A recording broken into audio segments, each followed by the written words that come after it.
بسم الله الرحمن الرحيم وبه نستعين سبحانك لا علم لنا إلا ما علمتنا إنك أنت العليم الحكيم.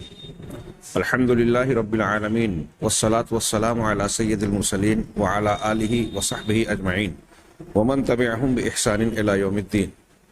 أعوذ بالله من الشيطان الرجيم. بسم الله الرحمن الرحيم. آمن الرسول بما أنزل إليه من ربه والمؤمنون كل آمن بالله وملائكته وكتبه ورسله. سامعین کرام، ہماری گفتگو فرشتوں پر ایمان سے متعلق امور پر جاری ہے۔ اس سلسلے میں پچھلے درس میں ہم لوگوں نے کاتبین اعمال یعنی نامہ اعمال کو درج کرنے والے فرشتوں اور اس سے متعلق بعض تفصیلات کو جانا، جو ضمنی طور سے اس بارے میں مجھے اس بات کا احساس ہے کہ ایمان بالملائکہ کی بحث اور ہمارے دروس قدر مفصل ہو گئے، لیکن جیسا کہ میں نے اس سے پہلے بھی عرض کیا کہ بعض وجوہ کی بنیاد پر مجھے یہ مناسب معلوم ہوا کہ عموماً کتابوں میں، دروس میں، تقاریر میں یہ تفصیلات بیان نہیں کی جاتی، لہٰذا علی الاقل اہل ایمان کے سامنے کچھ تفصیلات جو قرآن و حدیث میں فرشتوں سے متعلق بیان کی گئی ہیں وہ آ جائیں۔ انشاءاللہ اگلے 2 یا 3 درس میں ہم اس بحث کی تکمیل تک پہنچیں گے۔ اگلا نقطہ یا وظائف ملائکہ کے ضمن میں جو ذکر ہے وہ یہ ہے کہ بنی آدم کی حفاظت کا کام۔ اگرچہ اس کا تذکرہ اس سے پہلے ہو گیا، لیکن یہاں وظائف الملائکہ کے تحت بعض اضافے کے ساتھ، مزید فوائد کے ساتھ انہوں نے ذکر کیا۔ یہ معقبات جن فرشتوں کو سورہ رعد کی آیت میں معقبات، جس کا ترجمہ ہم پہرے دار کرتے ہیں،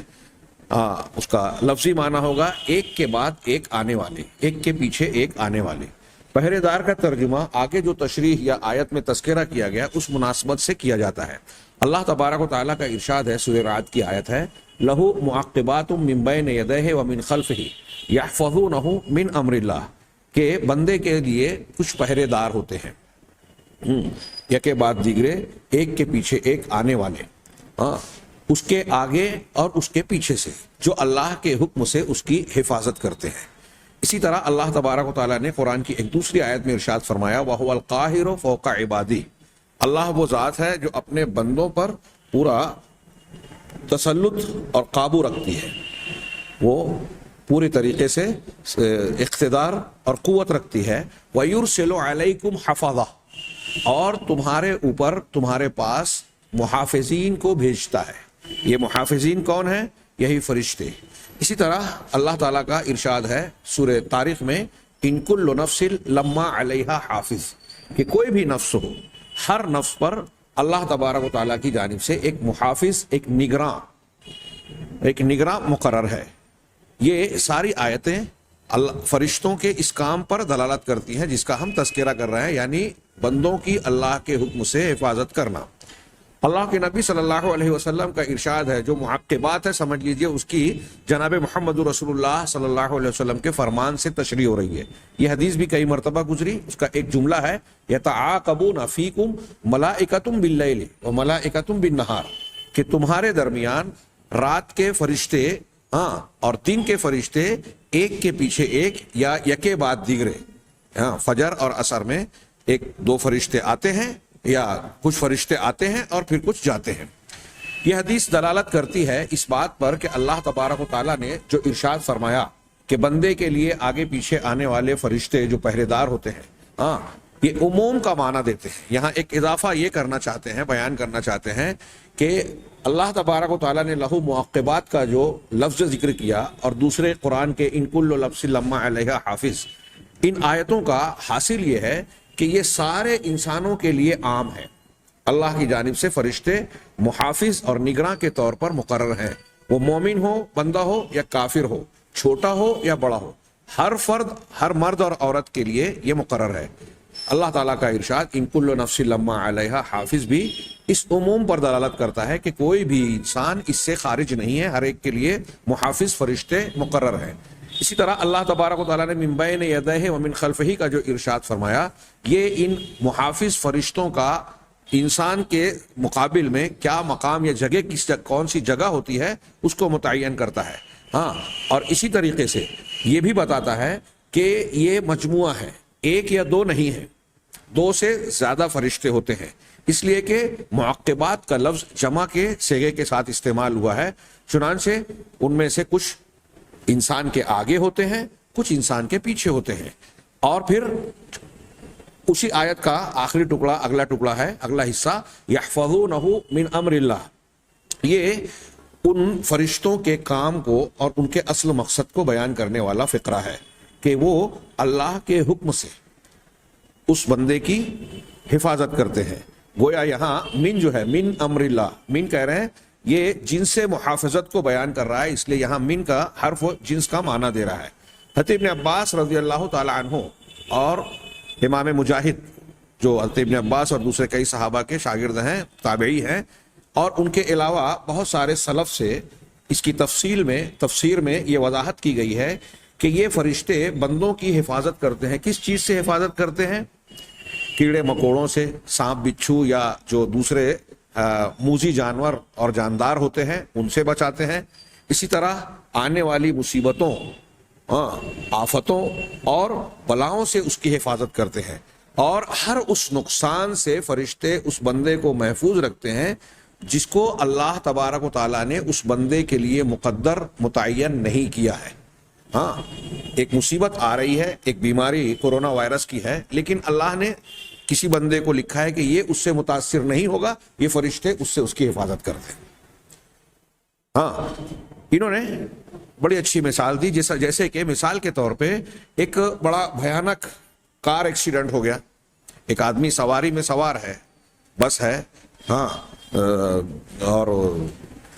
سواری ہے، دو پہیا ہو، چار پہیا ہو، کسی بھی سواری میں انسان سوار ہے اور اس کا بڑا بھیانک ایکسیڈنٹ ہو گیا، حادثہ ہو گیا۔ ایسا کئی مرتبہ آپ نے بھی مشاہدہ کیا ہوگا، تجربہ کیا ہوگا کہ ہم دیکھتے ہیں کہ کچھ گاڑیاں ایکسیڈنٹ کے بعد جب اسے دیکھا جاتا ہے تو اس کی حالت دیکھ کر دیکھنے والے کو ایسا محسوس ہوتا ہے کہ اس میں جو لوگ بھی سوار رہے ہوں گے وہ کسی قیمت پر زندہ نہیں بچے ہوں گے، لیکن ہمیں کئی مرتبہ پتہ چلتا ہے کہ گاڑی کی حالت تو انتہائی دیگرگوں ہو چکی ہے، ٹوٹ پھوٹ کا شکار ہو چکی ہے، لیکن تعجب ہوتا ہے کہ اس میں بیٹھا ہوا کوئی یا سب سوار محفوظ ہو گئے، نجات پا گئے۔ یہ کیوں ہوتا ہے؟ اس لیے کہ اللہ تبارک و تعالیٰ نے وہ ایکسیڈنٹ تو لکھا، لیکن اس ایکسیڈنٹ اور حادثے کے بعد اس میں سوار آدمی کی موت کو اس سے متعین نہیں کیا تھا، یا اس میں اس کو ہڈی کا فریکچر ہو جانا، ٹوٹ پھوٹ کا شکار ہو جانا، اللہ تعالیٰ نے اس مصیبت سے اس کو محفوظ رکھنے کا فیصلہ کر رکھا تھا، لہذا اللہ کے حکم سے یہ فرشتے اس کو محفوظ رکھتے ہیں۔ ہاں، جو شخص جس کے لیے وہ مصیبت اور تکلیف مقدر نہیں ہے، یہ فرشتے اس سے بچا لیتے ہیں، اور جس کے لیے مقدر ہے کہ یہ مصیبت، تکلیف، بیماری اس کو لاحق ہونی ہے، اللہ کی طرف سے اس کا فیصلہ ہے، یہ فرشتے اس کے بارے میں اس کی حفاظت نہیں کرتے۔ بعض اہل علم کا یہاں ایک قول نقل کیا انہوں نے، ایک مختصر سا اختلاف، کچھ لوگوں کا یہ خیال اور یہ غلط فہمی ہو گئی کہ یہ جن فرشتوں کے بارے میں یہ کہا گیا کہ بندوں کے محافظ اور نگراں ہوتے ہیں، وہی فرشتے ہیں جو بندوں کے نامہ اعمال لکھتے ہیں، یعنی کاتبین اعمال، کرامن کاتبین جو ہیں وہی حفظہ اور محافظین بھی ہیں۔ ان کی دلیل کیا ہے؟ وہ یہ کہتے ہیں کہ دیکھیے اللہ تعالیٰ نے یہاں ان کو یحفظونہ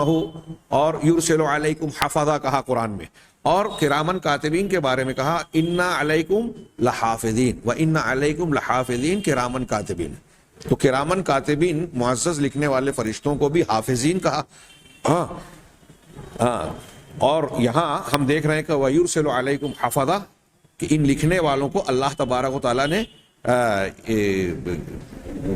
حفظہ یعنی لکھنے والوں کو حفظہ کہا، حفاظت کرنے والا۔ اسی طرح حدیث بطاقہ، وہ جو پرچی والی حدیث ہے جس کا توحید کے باب میں لا الہ الا اللہ محمد رسول اللہ کی شہادتین کی فضیلت کے بارے میں تفصیلی ذکر ہوا، اس میں بھی ہے کہ جب بندے کے سامنے اس کا نامہ اعمال پیش کیا جائے گا تو اللہ کی طرف سے ایک سوال یہ بھی ہوگا اظلمک کتبتی الحافظون، کہ کیا تم پر یہ جو تمہارے نامہ اعمال کو درج کیا گیا تو میرے محافظ فرشتوں نے، لکھنے والوں نے تم پر ظلم کیا ہے؟ تو یہاں بھی لکھنے والے فرشتوں کو محافظ یا حافظین کا لفظ سے تعبیر کیا گیا۔ تو گویا ان کا یہ خیال ہوا کہ یہ جو ہمارے اعمال کو لکھ رہے ہیں دائیں بائیں، وہی فرشتے ہیں جو ہماری حفاظت بھی کر رہے ہیں، لہذا دونوں ذمہ داریاں یا ڈیوٹیز ان کی اکٹھا ہو گئی. لیکن یہ قول صحیح نہیں ہے، دلائل اس کا ساتھ نہیں دیتے، بلکہ دلائل کئی اعتبار سے یہ وضاحت کرتے ہیں کہ یہ دونوں کام الگ الگ ہیں اور دونوں کاموں کو کرنے والے فرشتے بھی الگ الگ ہیں. مثال کے طور پہ سب سے پہلی بات یہ کہ یہ دونوں کام جدا ہیں، ان میں سے ہر کوئی شخص اپنے اپنے متعین کام اور ذمہ داری یا ڈیوٹی کو پورا کرتا ہے. اللہ تبارک و تعالیٰ نے کہا وما منا الا وله مقام معلوم، فرشتوں کی زبان سے کہا کہ ہم میں سے جو بھی فرشتہ ہے اس کے لیے اللہ کی طرف سے مقررہ مقام ہے، ہاں درجے کے اعتبار سے بھی اور جگہ کے اعتبار سے بھی. ہر ایک فرشتہ جس کو جہاں متعین کیا گیا ہے، تعینات کیا گیا ہے، وہ اپنی اس ذمہ داری یا ڈیوٹی کو اللہ کے تعیناتی کے ساتھ کے مطابق ادا کرتا ہے. چنانچہ یہ اس بات کا کھلا ثبوت ہے کہ دونوں کام الگ الگ ہیں. ایک اعمال کا لکھنا، ایک بندوں کی حفاظت کرنا مصیبتوں سے، نوازل سے، بلاؤں سے. ہاں اب دوسری بات یہ کہ قرآن حدیث سے یہ بھی معلوم ہوتا ہے کہ ان دونوں کام کرنے والے فرشتوں کی جگہ کو اللہ تعالیٰ نے الگ الگ بیان کیا. جیسے لکھنے والے فرشتے جو اعمال کو لکھتے ہیں، درج کرتے ہیں، ان کے بارے میں کہا عن الیمین وعن الشمال قعید، کہ وہ دائیں اور بائیں، انسان کے دائیں اور بائیں. اور امام بغوی کی نقل کردہ روایت کے حوالے سے ہم نے کہا کہ وہ نیکی لکھنے والا دائیں کاندھے پر دائیں جانب ہوتا ہے اور برائی کو لکھنے والا بائیں جانب ہوتا ہے. تو دائیں بائیں جانب یہ فرشتے بیٹھے ہوئے ہوتے ہیں، یہ ان کی جگہ بتائی. اب جو محافظ فرشتے ہیں ان کے بارے میں قرآن نے کیا کہا؟ یحفظ کیا ہے؟ لہو معقبات من بین یدیہ ومن خلفہ، وہ آگے اور پیچھے ہوتے ہیں. تو دونوں فرشتوں کی جگہ خود قرآن کی آیتیں الگ الگ بتا رہی ہے. یہ اس بات کو کی وضاحت کرتے ہیں کہ یہ دونوں فرشتے الگ الگ ہیں. ٹھیک اسی طریقے سے ایک فرق یہ بھی ہے کہ یہ جو کاتبین ہیں، لکھنے والے، یہ اعمال کو جو ہے یہ سوموار اور جمعرات، ان دو دنوں کو اٹھا کر اللہ تعالیٰ کے جناب میں بارگاہ میں پیش کرتے ہیں.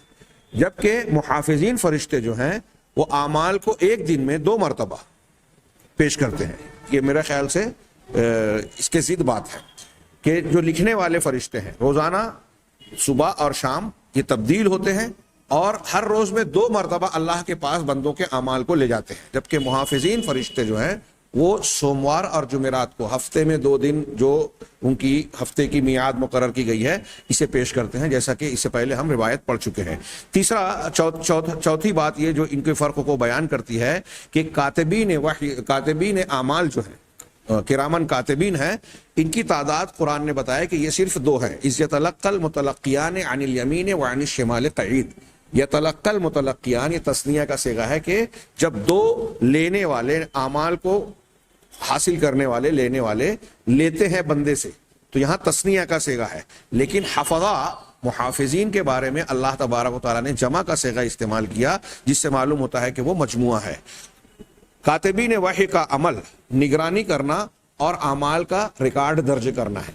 اس کا اندراج کرنا ہے. یہ اس وظیفے، اس کام کی طبیعت ہے، مزاج ہے. اس کے بالمقابل جو محافظ فرشتے ہیں ان کا کام الگ ہے. چنانچہ ہر ایک کو اللہ تبارک و تعالیٰ نے جس چیز پر مقرر کیا ہے، جس چیز کو مقدر کیا ہے، وہ اسی عمل کو انجام دیتا ہے. ہاں، اور یہ سارے نقطے جو اللہ تعالیٰ کے اور قرآن و حدیث کے حوالے سے ہم نے بیان کیے، اس سے یہ ثابت ہوتا ہے کہ کرامن کاتبین اور محافظین الگ الگ فرشتے ہیں، دونوں کے کام الگ الگ ہیں. اگلا فرشتوں کا عمل اور ان کے تذکرے کے سلسلے میں ایک چیز یہ بیان کی گئی کہ نطفے کی رعایت، نگرانی اور رحم میں، مادر رحم میں، ماں کے پیٹ میں ان کی تخلیق کا کام، یہ بھی ملک رحم یعنی مادر رحم شکم کے جو متعین فرشتہ ہے اس کا کام ہے. اس سلسلے میں صحاح میں متعدد احادیث آئی ہیں. سب سے پہلے انہوں نے بخاری وغیرہ کی ایک روایت پیش کی، حضرت انس رضی اللہ تعالیٰ عنہ کی روایت ہے. وہ کہتے ہیں کہ وَقَّلَ اللَّهُ بِالرَّحْمِ مَلَكًا، اللہ تبارک و تعالیٰ نے رحم پر ایک فرشتے کو مقرر کیا ہے. ہاں، وہ کہتا ہے اے رب نطفہ. جب استقرار حمل ہوتا ہے تو فرشتہ کہتا ہے کہ پروردگار یہ نطفہ ہے. ہاں، اے رب علقۃ، اے رب مضغہ، اے پروردگار یہ جمع ہوا خون ہے. علقہ جمع ہوا خون یا جوک کو کہتے ہیں، اس مناسبت سے کہ وہ رحم کی دیوار سے جوک کی طرح چپکا ہوا ہوتا ہے، جمع ہوا خون، دم بستہ. تو وہ کہتا ہے کہ یہ علقہ ہے، یہ مضغہ گوشت کا ٹکڑا ہے، ایک لوتھڑا ہے. ہاں، فَإِذَا أَرَادَ اللَّهُ أَن يَقْضِيَ خَلْقَهَا، بس جب اللہ تبارک و تعالیٰ ارادہ فرماتا ہے کہ اس کی تخلیق کو پورا کر دے وے، تو فرشتہ کہتا ہے قال اے ربی ذکر ام انثى، پروردگار یہ مذکر ہے یا مؤنث، لڑکا ہے یا لڑکی، اشقی ام سعید، وہ شقی ہے یا سعید ہے، بدبخت ہے یا نیک بخت، اچھا ہوگا یا برا. فمر رزق، اور پھر اس کا رزق روزی کیا ہوگی، فمل اجل، اور اس کی مقررہ مدت زندگی میں کتنی عمر جیے گا.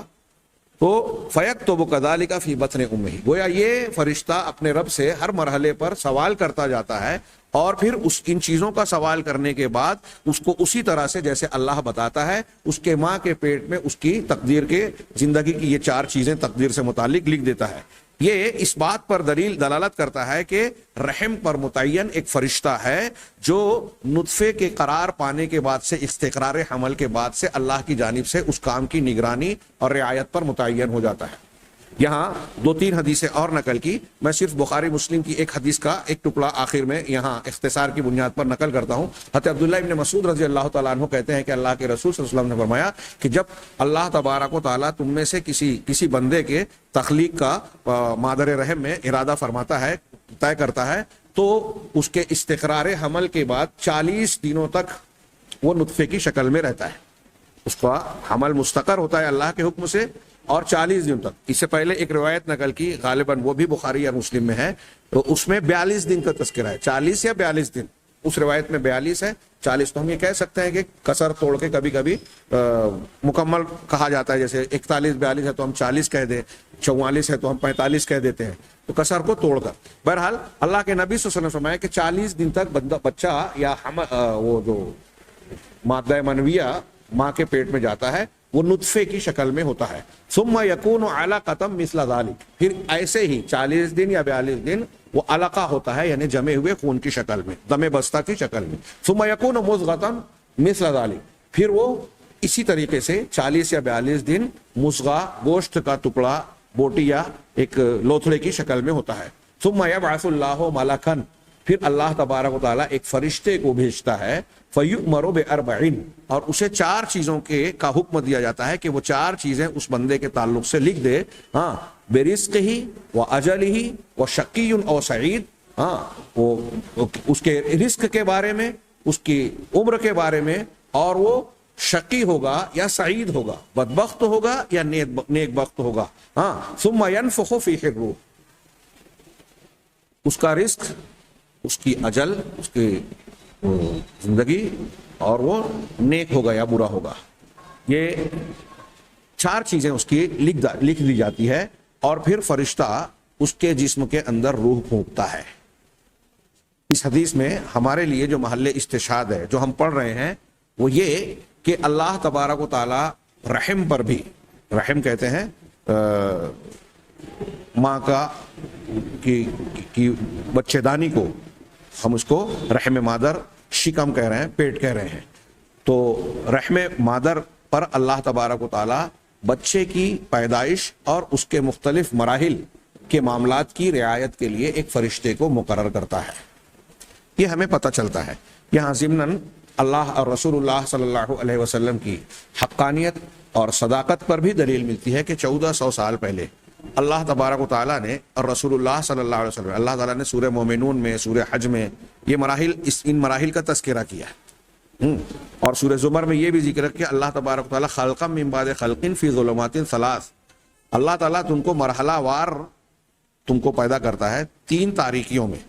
جدید میڈیکل سائنس نے تحقیقات کے بعد یہ معلوم کیا کہ بچے دانی کی 3 لیئر ہوتی ہے، 3 جھلیاں یا تہیں ہوتی ہے جلد کی، اس کے غلاف کی. یہ اللہ کے نبی صلی اللہ علیہ وسلم کے زمانے میں میڈیکل سائنس نے ترقی نہیں کی تھی، دنیا کا کوئی انسان اس کو تحقیق کر کے چیر پھاڑ کے جانتا نہیں تھا، نہ سونوگرافی تھی، نہ مزید جدید دور کی ٹیکنالوجی اور مشینیں تھیں. اس وقت یہ 3 تاریکیوں کا تذکرہ کیا. اس وقت نبی کریم صلی اللہ علیہ وسلم ان حدیثوں میں بتا رہے ہیں کہ نطفہ، پھر علقہ، پھر مضغہ، پھر اس کے بعد گوشت پوشت اور پھر پورا جسم بننا اور روح کا پڑنا، یہ 42 دنوں پر ہوتا ہے. اور 4 مہینے پر جب حمل کے استقرار کو گزرتا ہے اس وقت بچے کے اندر روح پڑتی ہے، جیسا کہ اس حدیث سے معلوم پڑ رہا ہے. پتہ یہ چلا کہ اللہ کے نبی صلی اللہ علیہ وسلم جو خبر دے رہے تھے اور جو کچھ دیا ہے آپ نے وہ اللہ کی طرف سے دیا. اور اللہ انسانوں کا خالق مالک ہے، اس پر کوئی چیز چھپی ہوئی مخفی نہیں ہے، وہ ہر چیز کا علیم و خبیر ہے. لہذا اس کے بتائے ہوئی ہر بات سچی ہے. اور اللہ کے رسول صلی اللہ علیہ وسلم جو امی تھے،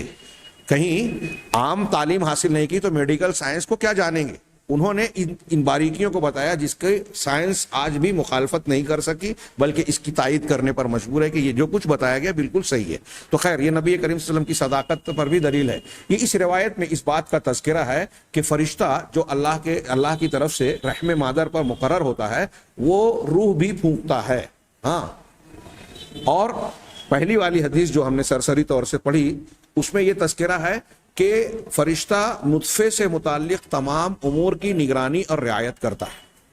ہاں، اور ایک بات انہوں نے مزید یہ کی کہ نصوص کے ظاہری الفاظ پر، معنی پر غور کرنے سے یہ بات بظاہر معلوم ہوتی ہے، جیسا کہ محققین کا مذہب ہے، کہ یہ جو رحم پر مقرر فرشتہ ہے، بچوں کی مادر رحم پر مقرر فرشتہ ہے، وہ ایک ہی ہے بظاہر. روایات کے الفاظ پر غور کرنے سے اہل تحقیق یا محقق علماء کہتے ہیں کہ وہ ایک ہی فرشتہ ہے. اب یہاں سوالات اٹھے کہ ایک فرشتہ کیسے یہ سب کر سکتا ہے، تو انہوں نے صرف یہاں اختصار کے ساتھ جواب دیا کہ اللہ تبارک و تعالیٰ کی قدرت سے یہ کوئی بعید بات نہیں ہے. اللہ اس سے عاجز نہیں ہے. اللہ اپنے ایک فرشتے کو بھی اس طرح کی طاقت، قدرت اور صلاحیت عطا کر سکتا ہے. ہاں، اور ہمارے تصورات، ہمارے خیالات اللہ تبارک و تعالیٰ کی قدرت کو، جس کے ارادے کو کوئی ٹال نہیں سکتا، جس کی قدرت کا کوئی تصور نہیں کر سکتا، ہمارے اپنے محدود خیالات اس کی حد بندی نہیں کر سکتے کہ یہ تو ناممکن بات ہے، جیسا کہ منکرین حدیث اور بعض عقل پرست بہت ساری اللہ کی قدرت سے متعلق امور میں کہتے ہیں ایسا کیسے ہو گیا، ہماری سمجھ میں نہیں آتا. آپ جن چیزوں کو سمجھ رہے ہیں ان میں سے بھی بہت ساری ایسی چیزیں ہیں کہ انسانی طاقت، قوت اس سے کی حدود سے وہ باہر ہے. اگر غور کریں تو وہ بھی عقل کے باہر ہے، لیکن چونکہ ہم اس کا مشاہدہ کر رہے ہیں، خود بچے کی ولادت کا معاملہ اور مختلف چیزوں کے کام کرنے کے ہمارے جسم کے جو فنکشنز ہیں، اس میں سائنس اور محققین میڈیکل سائنس کے لوگ حیران ہیں کہ یہ کیسے اپنے کام کرتے ہیں. تبارک اللہ احسن الخالقین. یقیناً اللہ کی ذات بابرکت ہے، ہاں، کامل، مکمل ہے، جو احسن الخالقین ہے. آگے اس کے بعد جن فرشتوں کا تذکرہ کیا گیا وہ المؤکل بالجبال، وہ فرشتہ جس کے سپرد پہاڑوں کو کیا گیا ہے، پہاڑوں کے معاملات. ہاں، اس سلسلے میں بخاری کی لمبی حدیث جو آپ نے بارہا سنی ہوگی، اللہ کے نبی صلی اللہ علیہ وسلم کی جو دعوت و تبلیغ کے سلسلے میں حرص تھی، خواہش تھی، تڑپ تھی، کوشش اور محنت تھی، آپ کا سب کچھ قربان کر دینے کا جو جذبہ تھا، اس سلسلے میں جب آپ اہل مکہ سے دعوت کے سلسلے میں کسی حد تک مایوس ہوئے تو آپ نے مکہ سے نکل کر طائف کا سفر کیا. بڑا مشکل سفر. طائف کی گھاٹیاں آج تو اچھے تراش خراش کے بڑے خوبصورت اور آسانی والے راستے بن گئے. اگر آپ ان آج کی گاڑیوں سے بھی ان راستوں سے گزرے اور طائف کی گھاٹی کا مشاہدہ کریں تو ہمارا دماغ کام نہیں کرتا، تصور میں نہیں آتا کہ نبی کریم صلی اللہ علیہ وسلم 1400 سال پہلے کس طرح اپنے قدموں پر چل کر اس وادی کو پار کر کے طائف کی بستی تک پہنچے. ہاں، بخاری کی مشہور روایت ہے کہ حضرت عائشہ صدیقہ ام المومنین رضی اللہ تعالی عنہا اللہ کے رسول صلی اللہ علیہ وسلم سے سوال کرتی ہیں کہ کیا احد کے دن سے بھی زیادہ کوئی دن آپ پر اس سے بھی سخت دن گزرا؟ تو اللہ کے رسول صلی اللہ علیہ وسلم نے کہا کہ میں نے تمہاری قوم سے عقبہ کے دن، عقبہ یہی گھاٹیاں چڑھنے والا، ہاں، عقبہ کے دن جو کچھ مجھ کو تمہاری قوم سے مواجہہ اور سامنا کرنا پڑا وہ اس سے بھی کہیں سخت تھا، وہ سب سے سخت دن تھا. میں نے اپنے آپ کو ابن عبد یالیل ابن عبد کلال پر پیش کیا، اس نے میری دعوت کو قبول نہیں کیا، تو میں نے غم و اندوہ کے ساتھ وہاں سے واپس لوٹا، ہاں، اور کہا آپ نے کچھ تفصیلات بھی بیان کی کہ فلاں فلاں سے بھی، بعض روایتوں میں تفصیل ہے کہ ان سے صرف یہ کہا کہ آپ کم سے کم میری مخالفت نہ کریں، دعوت کو قبول نہیں کرتے، لیکن ان لوگوں نے نہ صرف یہ کہ آپ کی مخالفت کی بلکہ طائف کے اوباشوں کو، مخالفین کو لگا دیا، اور ان لوگوں نے آپ کو جو ہے راستوں میں دونوں طرف کھڑے ہو کر آپ کو پتھروں سے مارا، آپ کا مذاق اڑایا، آپ کو لہو لہان کر دیا، آپ کی جوتیوں میں خون آ گیا۔ آپ انتہائی سر جھکا کر غم و اندوہ کی حالت میں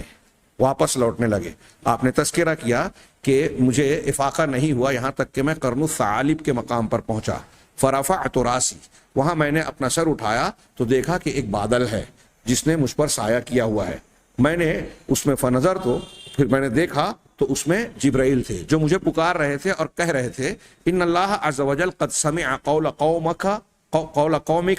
لک وما ردوا علیک، اللہ تعالیٰ نے آپ کی قوم کے قول کو، جو انہوں نے آپ سے کہا اور آپ کے ساتھ جو رد عمل پیش کیا، اس کو سن لیا، دیکھ لیا، آپ کو جو جواب دیا وہ بھی سن لیا۔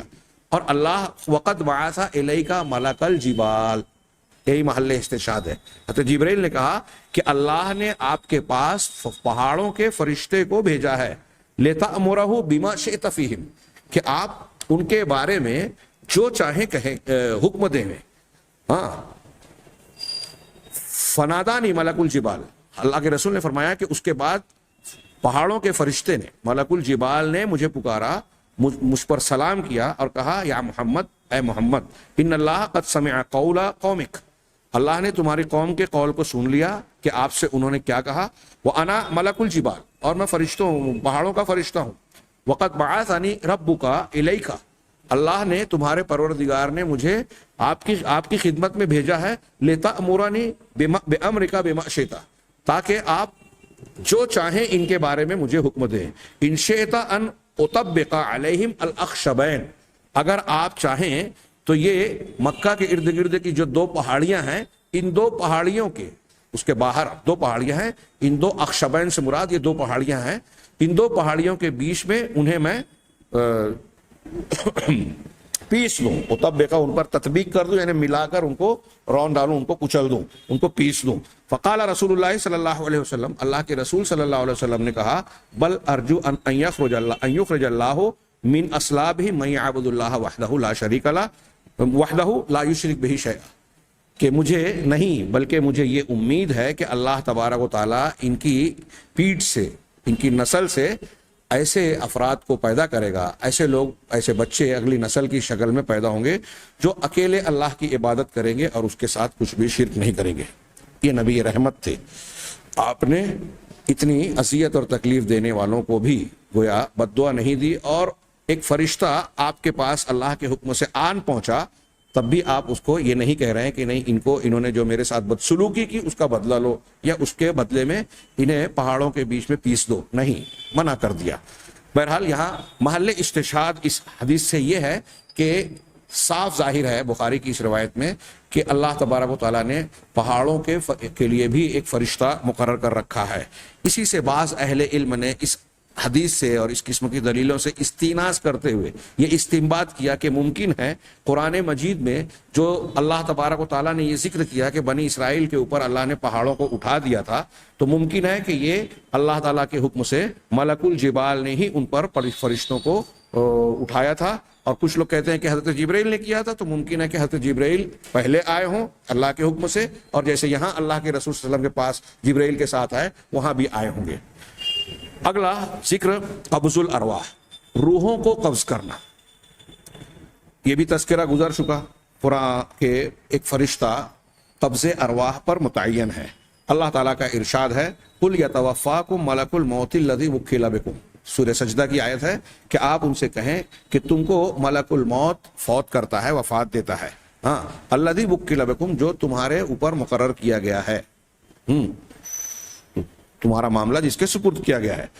یہاں اللہ تبارک و تعالیٰ نے روح نکالنے کے عمل کو ملک الموت کی طرف منسوب کیا، اور دوسری آیات میں کئی آیتوں میں یہ روح نکالنے والے فرشتوں کو جمع کے طور پر رسول کہا کہہ کر، اپنے پیغمبر یا نمائندے کہہ کر ذکر کیا، اور روح نکالنے کے عمل کو ان کی طرف منسوب کیا گیا ہے، جیسے اللہ تعالیٰ کا ایک ارشاد ہے حتی اذا جاء احدکم الموت، یہاں تک کہ جب تم میں سے کسی کے پاس موت یعنی موت کا وقت آ جاتا ہے، توفتہ رسولنا، تو ہمارے رسول، ہمارے قاصدین پیغمبر، ہاں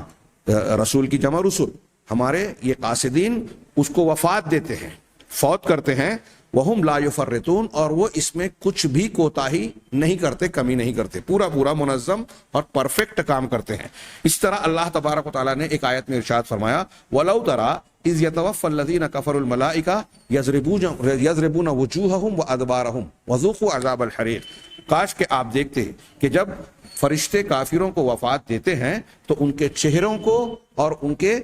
پشتوں کو، ادبار دبر کی جمع، پشت یا مقعد کو کہتے ہیں بیٹھنے کی جگہ،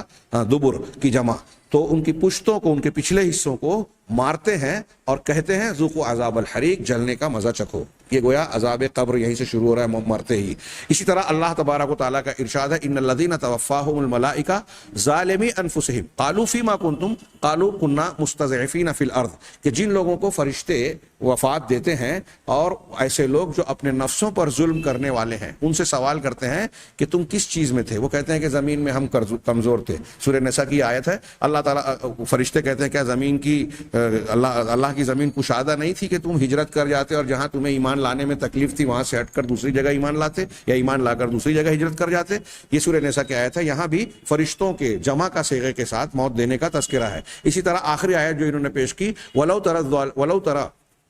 ہاں اگر آپ دیکھتے کہ جب ظالمون فی غمرات الموت، کہ ظالموں کو جب آپ موت کی سختیوں میں گرفتار دیکھتے، سکرات کا عالم ہے موت کی سختیوں میں، والملائکۃ باسطوا ایدیہم، اس حال میں کہ فرشتے اپنے ہاتھوں کو پھیلائے ہوئے ہیں، اخرجوا انفسکم، اپنی جانوں کو نکالو۔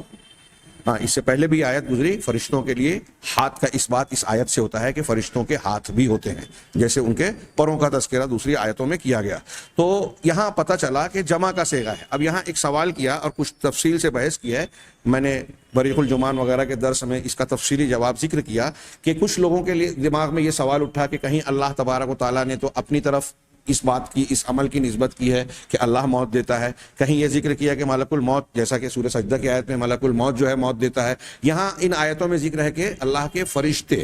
چنانچہ ان آیتوں کی بنیاد پر کچھ علماء نے تشریح میں اور آیتوں کی تطبیق میں الگ الگ اقوال پیش کیے، جس کا صحیح قول صرف میں پیش کر دوں وہ یہ ہے کہ اللہ کے حکم سے چونکہ یہ کام کرتا ہے لہذا اصل کام کرنے والا، موت دینے والا، روح نکالنے والا اللہ ہے۔ دوسرا یہ کہ ملک الموت جس کو یہ کام اور ذمہ داری دی گئی ہے وہ روح قبض کرتا ہے، وہ نکالتا ہے، بندے کے جسم سے ملک الموت روح نکالتے ہیں،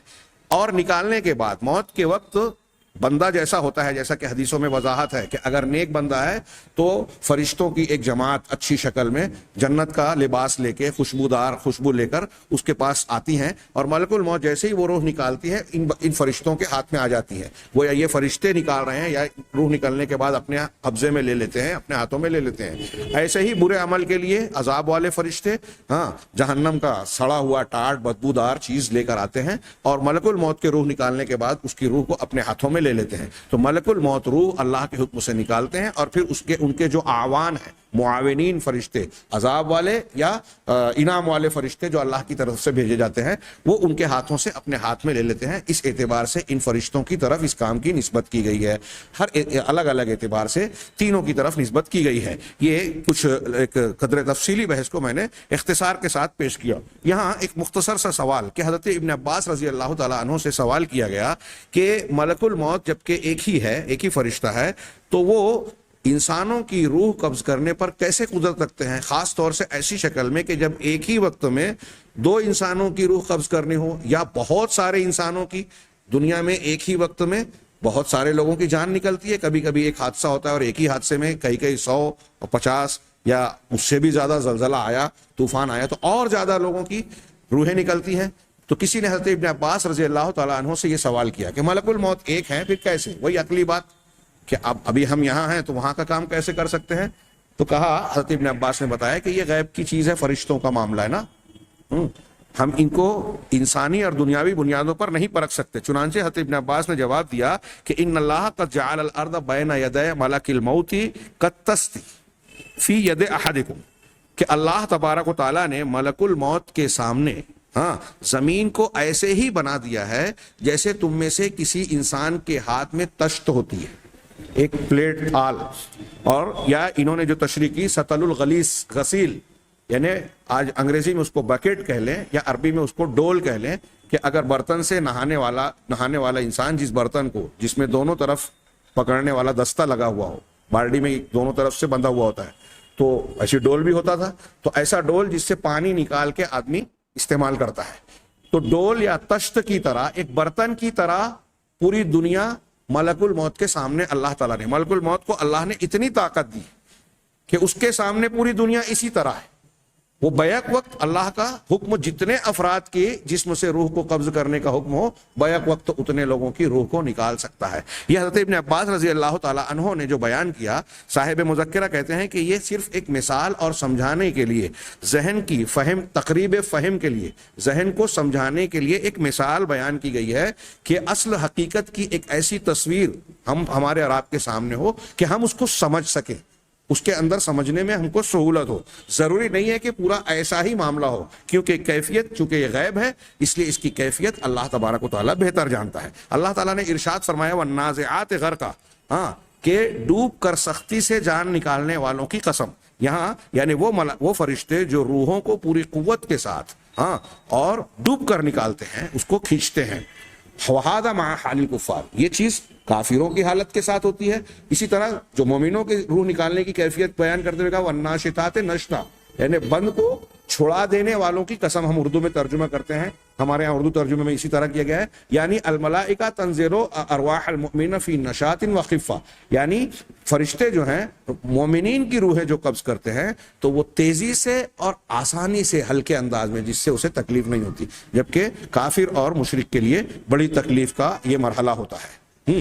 یہ چند اعمال بیان کیے ہیں۔ آج کے وظائف ملائکہ کی بحث کو تکمیل کرتے ہوئے میں دو چار کاموں کو اور سرسری طور سے تذکرہ کر دوں جسے آپ اکثر سنتے رہتے ہیں۔ ایک یہ کہ اللہ تبارک و تعالیٰ کے کچھ فرشتے ایسے ہیں جو زمین میں سیاحت کرتے ہیں، گھومتے پھرتے رہتے ہیں اور ذکر کی مجالس کو تلاش کرتے ہیں۔ بخاری مسلم کی حضرت ابو ہریرہ رضی اللہ تعالیٰ عنہ کی لمبی حدیث ہے جس میں اللہ کے رسول نے فرمایا کہ اللہ کے کچھ فرشتے ہیں جو راستوں میں طواف اور گردش کرتے رہتے ہیں، یلتمسون اہل ذکر، ذکر کرنے والے بندوں کو کی تلاش کرتے ہیں۔ جب انہیں پاتے ہیں ایسے لوگوں کو جو اللہ کا ذکر کر رہے ہیں تو یہ ان کے ساتھ کیا ہے، آپس میں ایک دوسرے کو پکارتے ہیں کہ آؤ اپنی حاجت کی طرف، چنانچہ وہ اپنے پروں کے ذریعے سے ان پر سایہ کر لیتے ہیں آسمان تک۔ وہ لمبی حدیث میں بھی ہے کہ غشیتہم الرحمہ وحفتہم الملائکہ، وہ لمبی حدیث ہے، اس میں بھی ہے، یہ دوسری روایت ہے۔ پھر ان سے پروردگار سوال کرتا ہے، اور پھر کہ تم نے وَهُوَ أَعْلَمُ مِنْهُمْ، حالانکہ اللہ تعالیٰ ان کے بارے میں جانتا ہے، پھر بھی فرشتوں سے سوال کرتا ہے کہ میرے بندے کیا کہہ رہے ہیں، تو کہتے ہیں کہ تیری تسبیح بیان کر رہے ہیں، تیری تکبیر بیان کر رہے ہیں، تیری حمد اور ثنا بیان کرتے ہیں، تیری بزرگی، یمجدونک۔ یہ صحیح بخاری اور مسلم کی روایت ہے۔ اسی طرح کچھ فرشتے ایسے ہیں جو اللہ کے نبی صلی اللہ علیہ وسلم تک، بندگان خدا میں سے، اللہ کے بندوں میں سے جو لوگ درود اور سلام اللہ کے رسول صلی اللہ علیہ وسلم کے لیے پڑھتے ہیں صلی اللہ علیہ وسلم یا دوسرے صیغوں کے ساتھ، تو یہ فرشتے اللہ کے نبی صلی اللہ علیہ وسلم کی امت کے اس درود و سلام کو نبی کریم صلی اللہ علیہ وسلم تک پہنچاتے ہیں۔ جیسا کہ عبداللہ ابن مسعود کی روایت ہے، وہ کہتے ہیں کہ ان للہ ملائکۃ سیاحین فی الارض یبلغون من امتی السلام، کہ اللہ کے کچھ فرشتے زمین میں سیاحت کرنے والے ہیں جو میری امت تک سے مجھ تک سلام کو پہنچاتے ہیں۔ یہ سنن نسائی، مسند احمد، سنن دارمی، صحیح ابن حبان میں یہ حدیث مروی ہے۔ امام حاکم نے مستدرک میں نقل کیا، اس کو صحیح کہا، اور علامہ ناصر الدین البانی رحمہ اللہ نے بھی سلسلۃ الاحادیث الصحیحہ میں اسے صحیح کہا ہے۔ یہاں صرف ایک تبصرے کی بات یہ بھی کہ ہمارے یہاں کچھ لوگوں نے دیوبندیوں، بریلیوں کے ساتھ ساتھ کچھ دیوبندی حضرات کی زبان سے بھی میں نے سنا کہ جب حج پر عمرہ کے لیے جاتے ہیں تو کہتے ہیں کہ نبی کریم صلی اللہ علیہ وسلم کے روضے پہ جائیے گا تو ہمارا سلام کہیے گا۔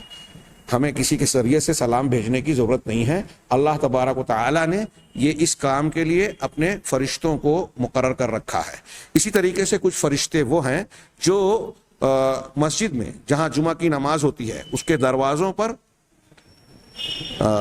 کھڑے ہوتے ہیں، اور جو شخص پہلے مسجد میں آتا ہے جمعہ کی نماز کو ادا کرنے کے لیے، پھر اس کے بعد جو آتا ہے، حسب آمد جو جس طرح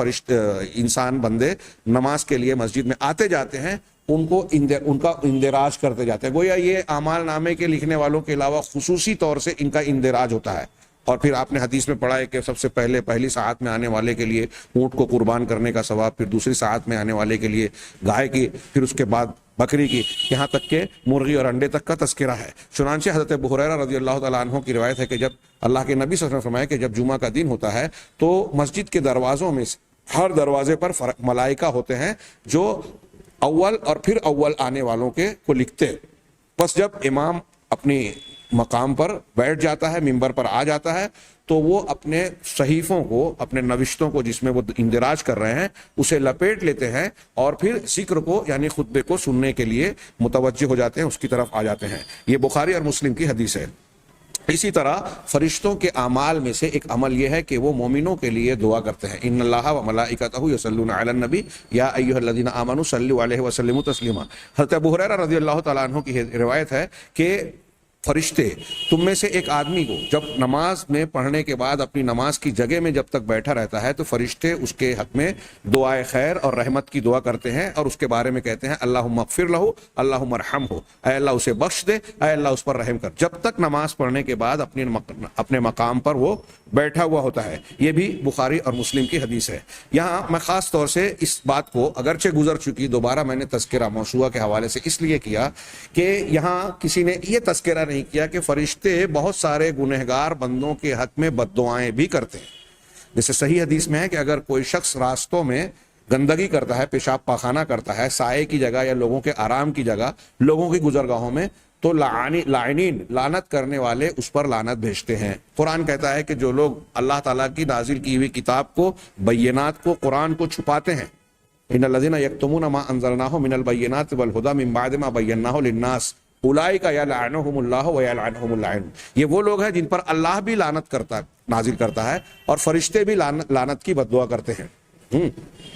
آپ نے یہ بھی حدیث سنی ہے کہ طالبین علم جو دین کے علم کو سیکھتے سکھاتے ہیں ان کے لیے فرشتے بھی دعا کرتے ہیں. تو فرشتے علم سیکھنے اور دین کو پھیلانے والے، اللہ کے علم کو پھیلانے والوں کے حق میں دعا کرتے ہیں اور اللہ کے علم کو، حق کو چھپانے والوں کے لیے لعنت بھیجتے ہیں. بڑی پیاری بات ہے. تو دعا بھی کرتے ہیں فرشتے نیک صالح لوگوں، اللہ کے دین کی خدمت کرنے والوں کے لیے اور اللہ کے دین کو روکنے والوں کے لیے. جو لوگ بدعات و خرافات کو پھیلاتے ہیں، اہل حق سے دشمنی رکھتے ہیں، قرآن حدیث کو بیان کرنے والوں کی مخالفت کرتے ہیں اور سچائی کو دبانے چھپانے کی کوشش کرتے ہیں، وہ سوچ لیں کہ وہ فرشتوں اور اللہ کی لعنت کے حقدار بنتے ہیں. تو فرشتے لعنت بھی بھیجتے ہیں، مومنوں کے لیے استغفار کرتے ہیں. جیسے قرآن کی آیت میں ہے الذین یحملون العرش ومن حولہ یسبحون بحمد ربہم ویؤمنون بہ ویستغفرون للذین آمنوا ربنا وسعت، کہ جو لوگ اللہ کے عرش کو اٹھائے ہوئے ہیں، حاملین عرش، اور اس کے ارد گرد کے، وہ اپنے پروردگار کی تعریف کے ساتھ اس کی تسبیح بیان کرتے ہیں اور اس پر ایمان رکھتے ہیں اور ایمان والوں کے لیے استغفار کرتے ہیں، مغفرت طلب کرتے ہیں اور کہتے ہیں کہ پروردگار ربنا وسعت کل شیء رحمتا وعلما، پروردگار تو نے ہر چیز کو اپنی رحمت اور علم کے ساتھ گھیر رکھا ہے. فاغفر للذین تابوا واتبعوا سبیلک، لہذا تو ان لوگوں کو معاف کر دے جنہوں نے توبہ کی اور تیرے راستے کی اتباع کی، منہج سلف اور اللہ کے راستے، سبیل اللہ، سبیل المومنین کی پیروی کی. وقہم عذاب الجحیم، اور ان کو جہنم کے عذاب سے بچا لے. غور کیجئے، یہ قرآن کی آیت ہے. اسی طریقے سے فرشتوں میں سے کچھ فرشتے ایسے بھی ہیں جو اللہ امام کے پیچھے جماعت میں آمین کہتے ہیں. اللہ کے نبی صلی اللہ علیہ وسلم کی روایت ہے، ابو ہریرہ رضی اللہ تعالیٰ عنہ سے مروی، بخاری اور مسلم کی حدیث ہے کہ جب اذا قال الامام سمع اللہ لمن حمدہ فقولوا اللہم ربنا لک الحمد، تو تم کہو کہ پروردگار اللہم، اے اللہ ہمارے رب، تیرے لیے تعریف ہے، ساری تعریف ہے. فَإِنَّهُ مَنْ وَافَقَ قَوْلُهُ قَوْلَ الْمَلَائِكَةِ، اس لیے کہ جس کا قول فرشتوں کے قول کے موافق ہو گیا اس کے پچھلے گناہ معاف ہو جائیں گے. ایسی ہی حدیث سورہ فاتحہ کے اختتام پر آمین کہنے کے سلسلے میں ہے کہ جس کی آمین امام کی آمین کے، اور ایک حدیث میں، بڑی صحیح حدیثوں میں ہے کہ جس کی آمین فرشتوں کی آمین کے موافق ہو جائے۔ ابن حبان اپنی صحیح میں اس کی تشریح کرتے ہوئے کہتے ہیں کہ فرشتے جس طرح اخلاص کے ساتھ اور پاکیزگی کے ساتھ کہتے ہیں، اگر بندہ بھی اسی اخلاص و پاکیزگی کے ساتھ آمین کہے سورہ فاتحہ سننے کے بعد تو اس کے پچھلے سارے گناہ معاف ہو جائیں گے۔ تو بہرحال اس سے یہ پتہ چلا کہ فرشتے ان اذکار میں، نمازوں کے مقام پر، دروس میں، ذکر کی مجلسوں میں حاضر ہوتے ہیں، اللہ کے رسول صلی اللہ علیہ وسلم پر درود بھیجنے پر یہ نبی کریم صلی اللہ علیہ وسلم تک درود کو پہنچاتے ہیں۔ یہاں یہ چند اعمال فرشتوں سے متعلق ہم نے جانے پڑھے، اور اس کے علاوہ جیسا کہ اس بحث کے آغاز میں بتایا تھا کہ دنیا کے جتنے بھی کام ہیں، کائنات کے جتنے شؤون اور معاملات ہیں، سب پر اللہ نے مختلف فرشتوں کو متعین کر رکھا۔ جتنی ہمیں توفیق ملی، بعض کتابوں اور مراجع سے ہم نے فرشتوں کے وظائف کی تفصیل یا کچھ مثالیں بیان کرنے کی کوشش کی۔ اس کے علاوہ صرف ایک ذکر کریں کہ کچھ فرشتوں کا یہ بھی ذکر ملتا ہے کہ جب دجال کا خروج ہوگا تو وہ مدینہ اور مکہ میں مدینہ میں داخل نہیں ہو سکے گا۔ اللہ کے رسول صلی اللہ علیہ وسلم کا فرمانا تحرس الملائکہ المدینہ من الدجال، فرشتے مدینہ کی حفاظت دجال سے کریں گے۔ یہ حضرت انس اور ابی بکرہ کی روایت ہے۔ حضرت انس کی روایت میں مزید اضافہ بھی ہے کہ وہ دجال سے مدینہ کی حفاظت کرتے رہیں گے اور اس میں وہ داخل نہیں ہو سکے گا۔ یہ چند اعمال کا ذکر کرنے کے بعد دو تین بحثیں فرشتوں سے متعلق رہتی ہیں۔ سوال ایک یہ کہ کیا فرشتوں پر موت لاحق ہو سکتی ہے، خاص طور سے جب سور پھونکا جائے گا۔ اس کے علاوہ فرشتوں کے آپس میں درجات، ایک دوسری بحث، ایک یہ بحث کہ کیا فرشتے انسانوں سے افضل ہیں یا انسان فرشتوں سے افضل ہے، یا اس میں کچھ تفصیل ہے۔ اور پھر آخری بحث ہماری ہوگی کہ فرشتوں پر ایمان لانے کے کیا فائدے ہمیں اور آپ کو حاصل ہوں گے۔ ان چند نکات پر انشاءاللہ آئندہ کے درس میں کوشش کروں گا میں کہ ایک درس میں یہ بحث سمٹ جائے یا زیادہ سے زیادہ 2 درس میں۔ اللہ تعالیٰ سے دعا ہے کہ وہ ہمیں حق کو سمجھنے اور اس پر عمل کرنے کی توفیق عطا فرمائے۔ وآخر دعوانا ان الحمد للہ رب العالمین۔